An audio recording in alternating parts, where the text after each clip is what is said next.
नमस्कार। तो दोस्तों, स्वागत है आपका अभी तक की सबसे महत्वपूर्ण और बड़ी खबरों में। आपको बता दें, आज सुबह तक भारत में कोरोना के संक्रमितों की संख्या 60,000 के पार हो गई। साथ में जानेंगे क्यों लगा कांग्रेस पार्टी को बड़ा झटका। लेकिन सबसे पहले जानेंगे छत्तीसगढ़ के पूर्व मुख्यमंत्री अजीत जोगी की हालत गंभीर, और जानेंगे सीएम योगी ने कहा श्रमिकों को काम देने की योजना तैयार। और दोस्तों, साथ ही जानेंगे किसने फैलाई अमित शाह के बीमार होने की अफवाह। साथ में जानेंगे कैसे हुआ हिजबुल मुजाहिदीन के टेरर फंडिंग नेटवर्क का भंडाफोड़। दोस्तों, आइए जानते हैं फटाफट सभी खबरें विस्तार से। कांग्रेस पार्टी को बड़ा झटका। परिवर्तन निर्देशालय ने शनिवार को कहा कि इसने कांग्रेस पार्टी की ओर से परिवर्तित एसोसिएटेड जर्नल लिमिटेड और कांग्रेस पार्टी के नेता मोतीलाल वोरा की 16.38 करोड़ रुपए की संपत्ति कुर्क करने का आदेश जारी किया है। एक मनी लॉन्ड्रिंग केस में यह कार्रवाई की गई। छत्तीसगढ़ के पूर्व मुख्यमंत्री अजीत जोगी को दिल का दौरा, गंभीर हालत में वेंटिलेटर पर रखे गए। छत्तीसगढ़ के पूर्व मुख्यमंत्री अजीत जोगी की तबीयत शनिवार की सुबह अचानक बिगड़ गई। सांस लेने में तकलीफ की शिकायत पर उन्हें राजधानी रायपुर के एक निजी अस्पताल में भर्ती कराया गया। फिलहाल उन्हें अस्पताल के वेंटिलेटर पर रखा गया। उनकी स्थिति गंभीर बताई जा रही है।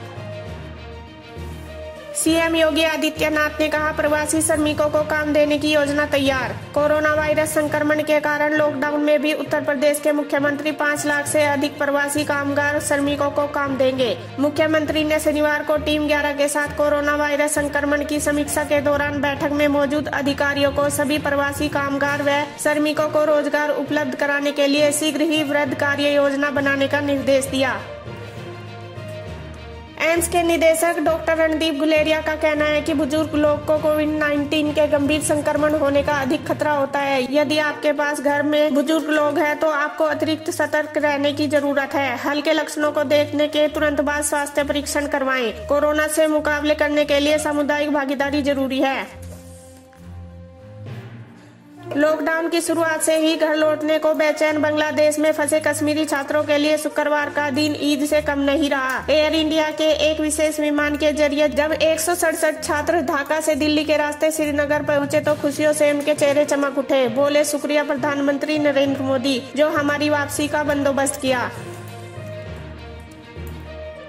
खाड़ी देशों से केरल लौटे 2 भारतीय पॉजिटिव मिले। दिल्ली में आईटीबीपी के अब तक 100 जवान संक्रमित। देश में 59,830 केस। आज हम उस फोटो जर्नलिस्ट की कहानी लाए हैं जिन्होंने 4 दिन पहले पुलित्जर अवार्ड जीता। जम्मू में एसोसिएट प्रेस एजेंसी यानी एपी के लिए काम करने वाले चंदी आनंद। हमने जब उन्हें फोन किया तो हम उस तमाम ईमेल का जवाब दे रहे थे जो उन्हें अवार्ड जीतने के बाद दुनिया भर से आए थे। 1, 2 नहीं बल्कि 100 से भी ज्यादा। इससे कहीं अधिक फोन और मैसेज उन्हें पिछले 4 दिनों में आ चुके हैं। आखिर उन्होंने दुनिया का सबसे बड़ा जर्नलिज्म अवार्ड जो जीता। स्वास्थ्य मंत्रालय ने कोरोना मरीजों को अस्पताल से डिस्चार्ज करने की पॉलिसी में बदलाव किया। ऐसे मरीज जिनमें बहुत हल्के या फिर संक्रमण से पहले के लक्षण हैं, उन्हें कोविड केयर फैसिलिटी में भर्ती किया जाएगा। उनके शरीर के तापमान और ऑक्सीजन के स्तर पर नियमित जांच होगी। ऐसे मरीजों को 10 दिन बाद छुट्टी दी जा सकती है, बेशर्त उन्हें 3 दिन से बुखार नहीं आया हो। डिस्चार्ज से पहले कोरोना टेस्ट जरूरी नहीं होगा, लेकिन घर जाने के बाद 7 दिन आइसोलेशन में रहना पड़ेगा। गृह मंत्री अमित शाह ने शनिवार को कहा कि मैं किसी भी बीमारी से पीड़ित नहीं हूं। शाह ने ट्वीट किया, पिछले कई दिनों से कुछ मित्रों ने सोशल मीडिया के माध्यम से मेरे स्वास्थ्य के बारे में कई मनगढ़ंत अफवाहें फैलाई हैं। यहां तक कि कई लोगों ने मेरी मृत्यु के लिए भी ट्वीट कर दुआ मांगी। इस बीच गुजरात पुलिस ने अहमदाबाद के 4 लोगों को अफवाह फैलाने के आरोप में हिरासत में लिया।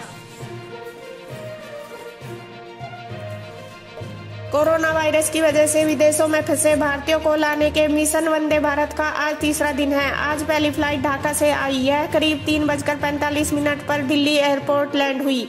इसमें 129 लोग आए हैं। आज लगभग अलग अलग देशों से 7 फ्लाइट और आएंगी। इससे पहले मिशन के दूसरे दिन यानी शुक्रवार को 5 उड़ानों से भारतीयों की वापसी हुई।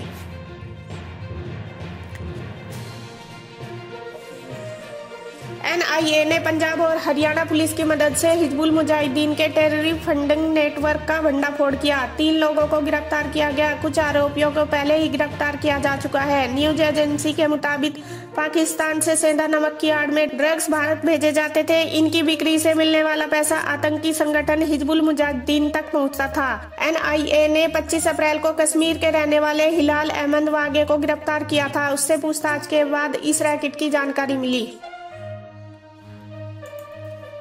केंद्रीय गृह मंत्री अमित शाह ने शनिवार को पश्चिम बंगाल की मुख्यमंत्री ममता बनर्जी को पत्र लिखा। इसमें आरोप लगाया केंद्र सरकार को प्रवासी श्रमिकों को घर तक पहुंचाने में मदद करने के लिए राज्य सरकार से सहयोग नहीं मिल रहा है। शाह ने बताया कि केंद्र ने 2 लाख से ज्यादा प्रवासी मजदूरों को अलग अलग राज्य में उनके घर तक पहुँचाने की सुविधाएं दी है। पश्चिम बंगाल के श्रमिक भी वापस जाना चाहते हैं, लेकिन राज्य सरकार ट्रेनों को उनके यहाँ मंजूरी नहीं दे रही। अमित शाह ने बताया, ममता सरकार प्रवासी मजदूरों के साथ नाइंसाफी कर रही है। ऐसा करना उनके लिए परेशानी खड़ी करेगा।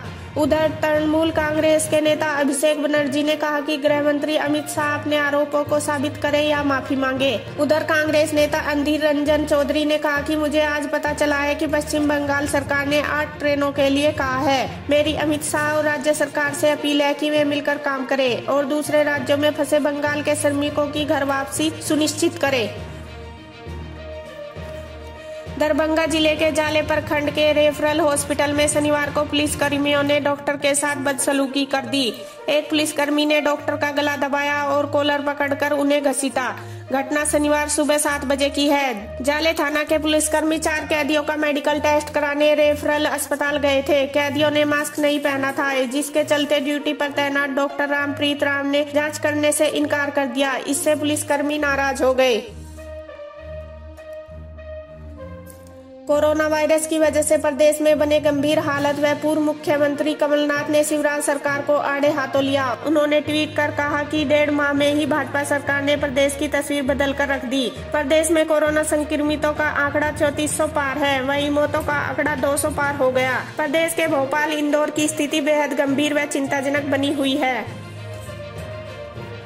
प्रवासी मजदूर भले ही ट्रेनों में सवार होकर अपने घरों को जा रहे हो, लेकिन सैकड़ों की संख्या में आज भी ऐसे मजदूर हैं जो पैदल और साइकिल पर पलायन कर रहे हैं। पंजाब से आए दिन सैकड़ों की संख्या में प्रवासी मजदूर हरियाणा के अंबाला बॉर्डर पर पहुंच रहे हैं, जहां उनकी पुलिस के साथ हाथापाई तक हो रही है। पुलिस को मजबूरन उन्हें खदेड़ने के लिए हल्का लाठीचार्ज भी करना पड़ रहा है। इस पर हरियाणा के गृह और स्वास्थ्य मंत्री अनिल विज ने कहा कि पंजाब सरकार को इनका इंतजाम करना चाहिए था। इनको ऐसे हरियाणा में नहीं धक्का मारना चाहिए था।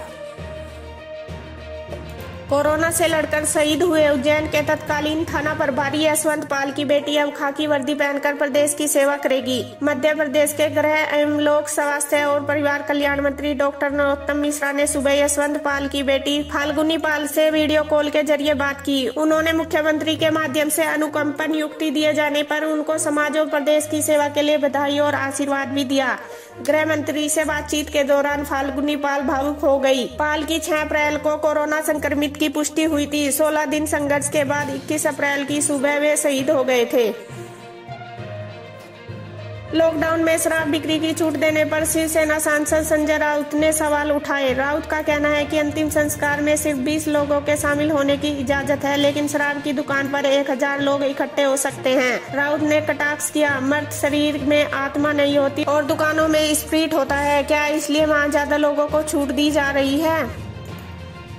अमेरिका और चीन के बीच ट्रेड डील पर एक बार फिर संकट के बादल दिख रहे हैं। अमेरिकी राष्ट्रपति डोनाल्ड ट्रंप ने शुक्रवार को कहा कि वह दोनों देशों के बीच 4 महीने पहले हुई इस डील को खत्म कर सकते हैं।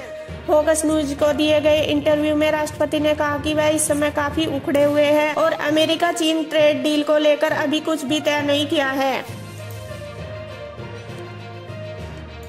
दुनिया में कोरोना वायरस से अब तक 40,16,021 लोग संक्रमित हैं। 2,76,259 की मौत हो चुकी है, जबकि 13,87,527 ठीक हो चुके हैं। अमेरिका के राष्ट्रपति डोनाल्ड ट्रंप ने शुक्रवार को कहा कि कोरोना बिना वैक्सीन के ही खत्म हो जाएगा। हालांकि उन्होंने माना है कि इससे अमेरिका में 95,000 से ज्यादा मौतें हो सकती हैं। डोनाल्ड ट्रंप की बेटी इवांका की निजी सहायक भी कोरोना से संक्रमित, व्हाइट हाउस में बढ़े मरीज। अमेरिकी राष्ट्रपति डोनाल्ड ट्रंप की बेटी इवांका ट्रंप की निजी सहायक भी कोरोना से संक्रमित पाई गई है। इसके साथ ही व्हाइट हाउस में कोरोना से संक्रमित मरीजों की संख्या 3 हो गई। हालांकि जिस अधिकारी को कोरोना से संक्रमित पाया गया वह कुछ हफ्ते से इवांका के आसपास नहीं देखी गई। CNN की रिपोर्ट में कहा गया कि वह 2 महीने से दूर रहकर काम कर रही थी। ये थी अभी तक की ताज़ा खबरें। देश दुनिया की ताज़ा खबरें जानने के लिए मेरा चैनल सब्सक्राइब कर ले। मिलते हैं अगली वीडियो में। सावधान रहिए, सुरक्षित रहिए और देखते रहिए वायरल हिंदी न्यूज। धन्यवाद।